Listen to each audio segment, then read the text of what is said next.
Muy buenas, hoy vamos con más historias de venganza nuclear, número 17A. Y la primera historia se titula ¿No quieres pagarme lo que valgo? Veamos cómo funciona eso para usted. Publicación por primera vez, pero he leído muchos de estos. Hace años trabajaba para un laboratorio que hacía muchas pruebas para el ejército. Fue un trabajo terrible por varias razones. A pesar de tener una enorme responsabilidad, nunca me dieron crédito por nada. En las reuniones con el jefe de departamento, con frecuencia me culpaban por los problemas que habían causado. Pero yo los había resuelto y ellos no podían. También encontraban consultores para que vinieran y me dijeran que estaban equivocados solo para que los consultores dijeran que tenía razón. Y a los consultores se les pagaría la cuarta parte de mi salario anual por el valor de un día de trabajo. Lo hice porque era mi primer trabajo y sinceramente no sabía de algo mejor. Pero antes de irme, según sus primeros estándares, me pagaban muy mal. El jefe estuvo de acuerdo. Afirmaron que no se podía hacer nada. Mientras tanto, otras personas recibieron aumentos fuera de horario. Bueno, yo no era el único que estaba mal pagado, también hubo otras personas igual, pero ninguno de ellos fue fundamental para el funcionamiento del laboratorio. Finalmente, el jefe del departamento fue al director con una lista de todas las personas mal pagadas. Descubrí que mi nombre estaba en la parte superior de la lista como la persona más mal pagada. No es sorprendente. Usando esta lista, el jefe de departamento obtuvo el permiso del director para aumentos únicos. Se hizo un anuncio. Bueno, adivinen quién no recibió un aumento. Esto a pesar del hecho de que había realizado mejoras masivas en algunos de sus procesos que fácilmente les ahorraron millones por año. Y su presupuesto era de poco más de 10 millones de dólares. Estaba enojado. Tuve suficiente y decidí irme. Contrataron a 2 personas para reemplazarme a más del doble de mi salario. Uno de ellos acababa de graduarse 2 semanas antes. Por lo que tengo entendido, tuvieron muchas dificultades. Eso habría sido suficiente para la mayoría de las personas y tal vez incluso para mí durante la mayor parte de mi vida. Pero entonces no fue suficiente para mí. Quería vengarme por lo que me habían hecho. Entonces organicé una reunión con uno de los gerentes de proyecto del departamento militar para el que había hecho nuestras pruebas. Le mencioné casualmente que había dejado mi trabajo anterior.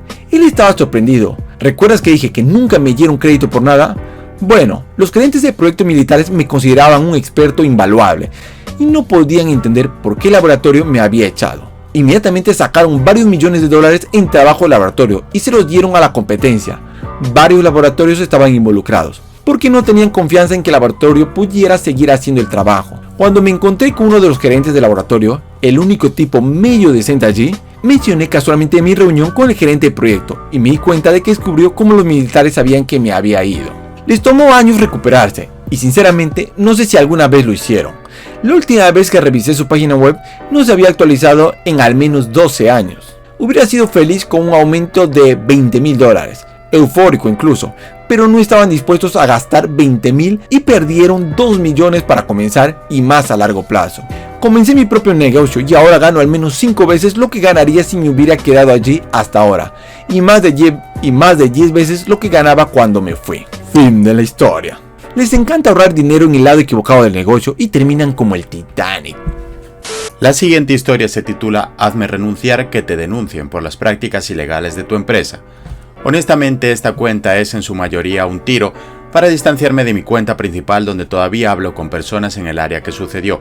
Por un lado, dado que el tiempo que ha pasado desde que ocurrió esta venganza en particular, probablemente podría salirme con la mía, pero por otro lado, existe la posibilidad de que esto vuelva a morderme.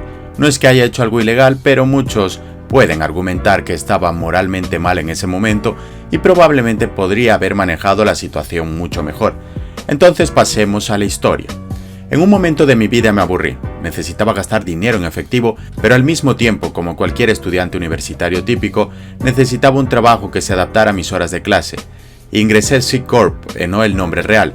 C Corp era una cadena de estaciones de servicio de propiedad local en la parte sureste de Georgia y partes de Florida. Olvidé el número total de estaciones, pero estaba por debajo de 50, si eso importa. Solicité y obtuve un puesto simple de secretaria, donde trabajaría los fines de semana y 2 noches a la semana por un total de aproximadamente 32 horas a la semana en promedio, a veces más, a veces menos. Trabajé allí durante aproximadamente un año cuando me ofrecieron un puesto para ayudar a reabrir una tienda, renovada después de un incendio, con el ascenso a subdirector.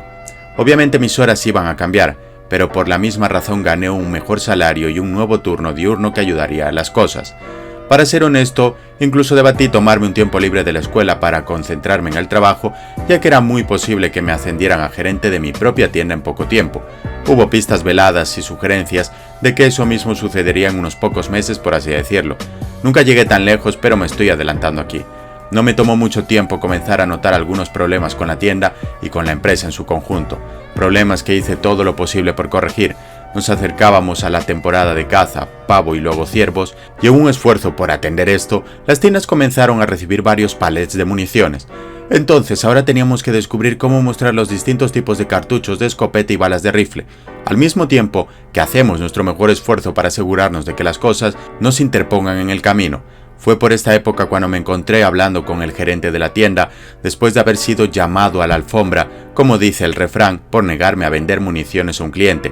Le expliqué al gerente que había intentado verificar la identificación del cliente, quien se negó a dársela. Entonces le dije al gerente que sabía muy bien que esto era ilegal, ya que la ley estatal requería una identificación y además debía tener 18 años para comprarlos. Eso me inició en el camino que llevaría a mi despido unas semanas más tarde. Empecé a notar que aparecían notas de la empresa en la oficina, todas relacionadas con las prácticas de la empresa y con respecto a las municiones. Uno incluso llegó a decir que era un delito rescindible rechazar la venta de cartuchos de escopeta a un cliente, independientemente de su edad. Ese en realidad desapareció unos días después de que subió, y yo sospechaba que alguien en el departamento legal se dio cuenta de los problemas que podrían tener con él. Sin embargo, el flujo de munición no se detuvo. Una semana antes de mi despido las cosas se empeoraron. El estado en cuestión tiene la lotería, de la cual la mayor parte son los billetes de raspar. Usted conoce el tipo. Pague $1 y espere que gane algo. Ahora, la lotería dice en el reverso de cada boleto que el minorista que lo vendió debe pagar hasta $599 en ganancias. Cualquier cosa por encima de eso tiene que ser reclamada en la oficina central de lotería en el Capitolio del Estado.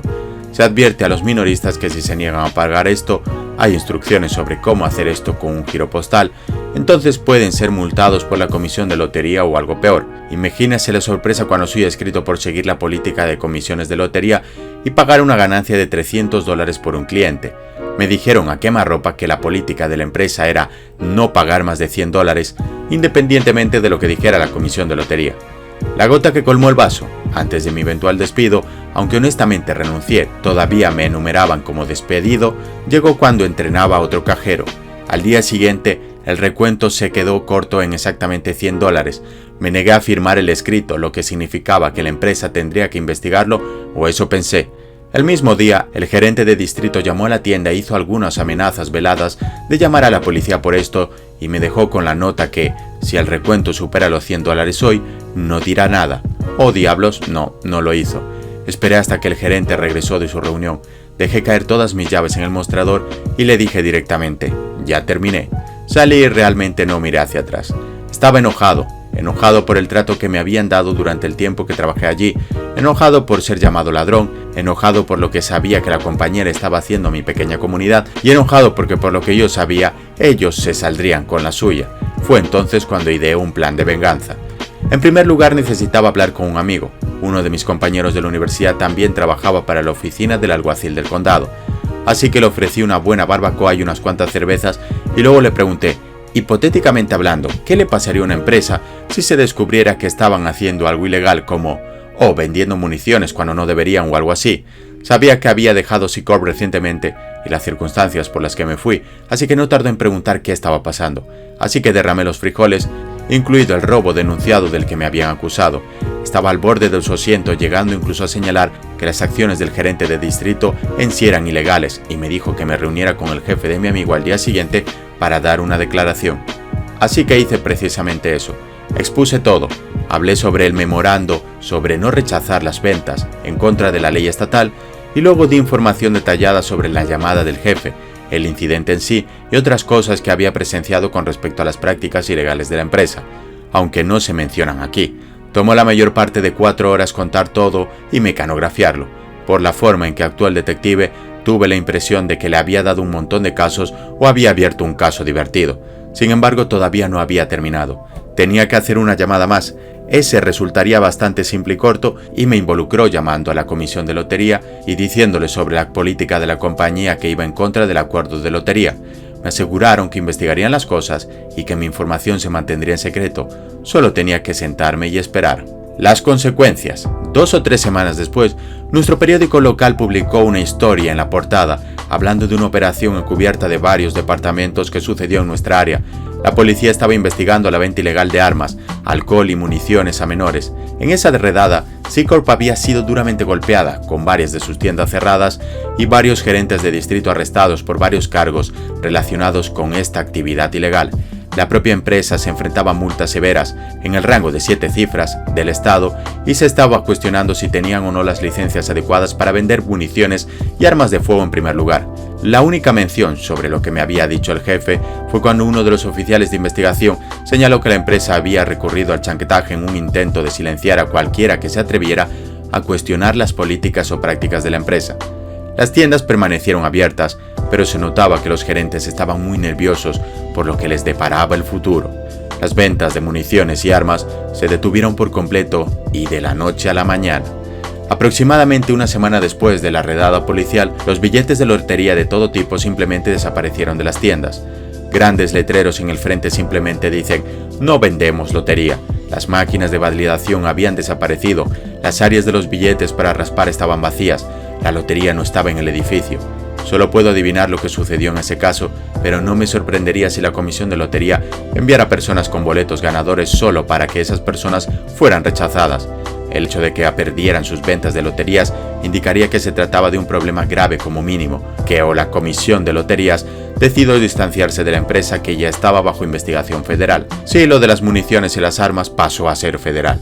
En última instancia, la empresa era un caparazón de lo que era antes. Aproximadamente la mitad de las estaciones de servicio terminaron cerrando debido a que ya no eran rentables, y las estaciones que no cerraron fueron solo capas de lo que eran antes.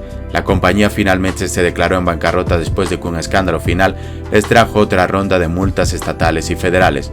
En ese caso fueron arrestados por alza de precios después de elevar el precio de la gasolina por galón a unos $6 el galón en ciudades donde no tenían otra competencia. Esto sucede justo antes de una tormenta tropical pendiente. Hoy día, han pasado 15 años desde que todo esto sucedió. C-Corp ya no existe. Después de declararse en quiebra, la mayoría de las tiendas se vendieron a un competidor, que terminó cerrando todas menos 5 o 6 de las tiendas debido a despidos. Honestamente, una gran cantidad de personas inocentes terminaron sin trabajo simplemente porque la tienda decidió joder a un tipo que quería hacer lo correcto según la ley y las políticas estatales. Varios miembros del personal corporativo recibieron sentencias suspendidas de 2 y 3 años, mientras que otros terminaron pagando multas personales además de lo que enfrentaba la empresa. La empresa se ha convertido en una especie de advertencia para los demás sobre lo que no se debe hacer cuando un empleado expresa una preocupación, y más allá de eso, porque es una buena idea seguir la letra de la ley exactamente como está escrita, independientemente de si obstaculiza su rentabilidad o no. A veces pienso en todo el asunto y me pregunto qué esperaban lograr con ese intento de chantaje. Una parte de mí piensa que el jefe pensó honestamente que era la mejor opción y que incluso pudo haber estado tratando de ayudar a un empleado que le agradaba. Eso era algo que siempre me molestaba, mirar hacia atrás. Cada interacción que tuve con el hombre fue buena, hasta que él me preparó para ser otro gerente de tienda. Entonces tal vez estaba tratando de protegerme. Por otra parte, podría haber sido el imbécil que asumí, y ese era él mostrando sus verdaderos colores. Supongo que nunca lo sabremos. Se mudó fuera del área unos años más tarde, y yo estaba seguro de que no iba a volver a hablar con él, no después de todo lo que había pasado. Entonces, esa es mi historia. Cómo destruí toda una cadena de gasolineras. Fin de la historia. Así que, encendieron el mechero pero les echaste gas. Ciertamente te dieron toda la munición que necesitabas. ¿Quieres seguir escuchando más historias y más increíbles? Pues mira estos vídeos que te sugerimos, te dejarán alucinando. Somos el canal con más variedad de historias y secciones de YouTube. Muchas gracias.